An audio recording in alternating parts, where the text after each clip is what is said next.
এইটো ভিডিঅ' কেৱল মাত্ৰ মনোৰঞ্জনৰ বাবে বনোৱা হৈছে। ইয়াত যাতে কোনো ভুল ভাবি গাত পাতি নলয়। যদি কিবা ভুল হৈছে তেনেহ'লে সৰু ল'ৰা বুলি ক্ষমা কৰি দিব।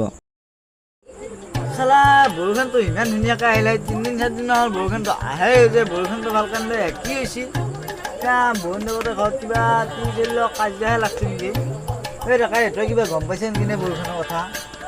নাই ভাই ময়ো গম পোৱা নাই নহয়। এই তই মন তাবি বৰুণ দেৱতা এই বৰুণ দেৱতাৰ নাম্বাৰটো মোৰ আছে নহয়। এই তই কল কৰ ৰ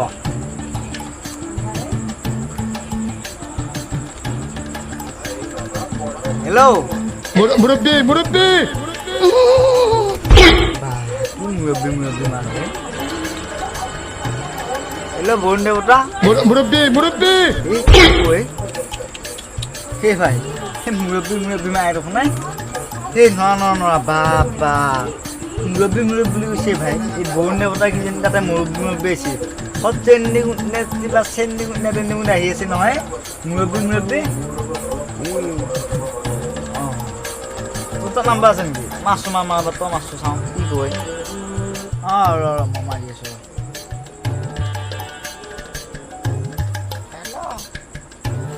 বৰুণ দেৱতা নমস্কাৰ ভালে আছে নহয় আপুনি?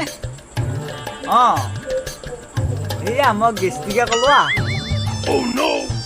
নাই মানে কিন্তু আমাৰ এইফালে বহুত বৰষুণ নাই। বৰষুণটো আহে যায় হয় নেকি? এয়া মই গমেই পোৱা নাছিলোঁ নহয়। পিছে তুমি এতিয়া আহিনে নাই পিছে ঘৰৰ পৰা?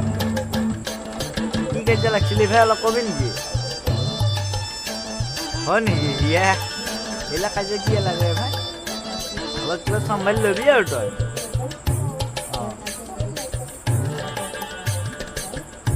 কালি দিবি না ফাইনেল? কালি বাৰু বৰষুণ দিবি। নাই মানে আজি নহয় যোৱাকালিও আহিল বৰষুণ ৰাতি। নাই নেদিলা এতিয়া আজিও আহিল নেদিলা। এতিয়া মই আজি আৰু উপায় নাপাই ফোন মাৰিছোঁ আৰু মই বৰুণ দেৱতা। সেয়ে কি কয় ভাই বৰুণ এই চালা এই বৰুণ দেৱতা নহয় ভাই এই বৰুণ ডেকা বৰুণ ডেকা মই গম পোৱা নাছিল। লাষ্ট ডেও তুলিলোঁ ভাই। আহিলে বাদ দিছোঁ। এতিয়া মই এটা ভাল কথা এটা সোধোঁ। তই বহুতটো পঢ়িছা মোটামুটি চবটো পাছ কৰিলি তই মাষ্টৰ হবি আহি পেলাই। ভাই মাষ্টৰ হ'লো আৰু মই এই আৰু বেছি নাই আৰু এইটো পৰীক্ষা দিম আৰু মাষ্টৰ মই চিধা মাষ্টৰ। কি প্ৰশ্ন সোধ মই একেবাৰে 1 ছেকেণ্ডত কৈ দিম তোক। নহ'ল বুলি আছে তই কি কথা কয় ভাই? এই ক শ্ৰেণী আজি এইফালে একদম বিয়া পাছ কৰিলোঁ। বিয়াখন পাতা নাই বাৰু। আমি ক'ত বিয়া পাতিব পাৰিম আৰু আমি চৰকাৰী চাকৰি নাই আমাৰ আজিকালি। আৰু জীয়েগিলাই কি গম পাইছা নাই? চৰকাৰী চাকৰি পালি চুলিত তালুত চুলি নহা মানুহ লগতো বিয়া হৈ যায়।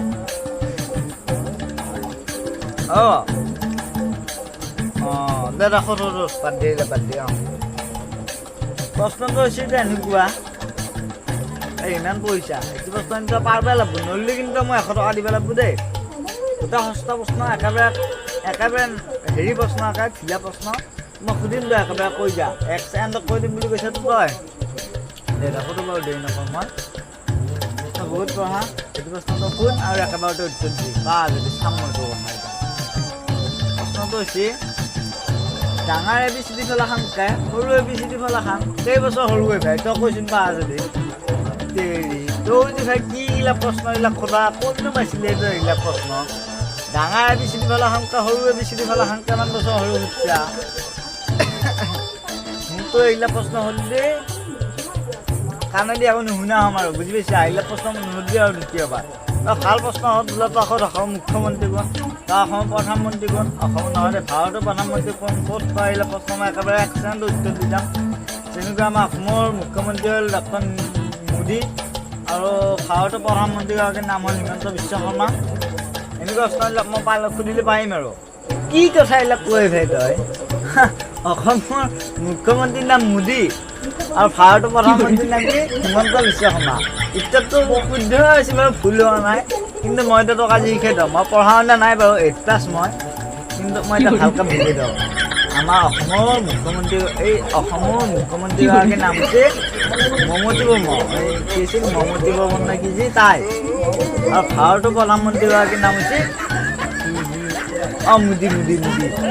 মোদী। যাম তই ভালকৈ শিকিল মমতী বৰ্মা এ ভাই মোৰ নৰদে শুনিছা মই যাওঁ তই বহ বুজা হ'ব ভাই তই মোক বহুত জ্ঞান দিলি মই যাওঁ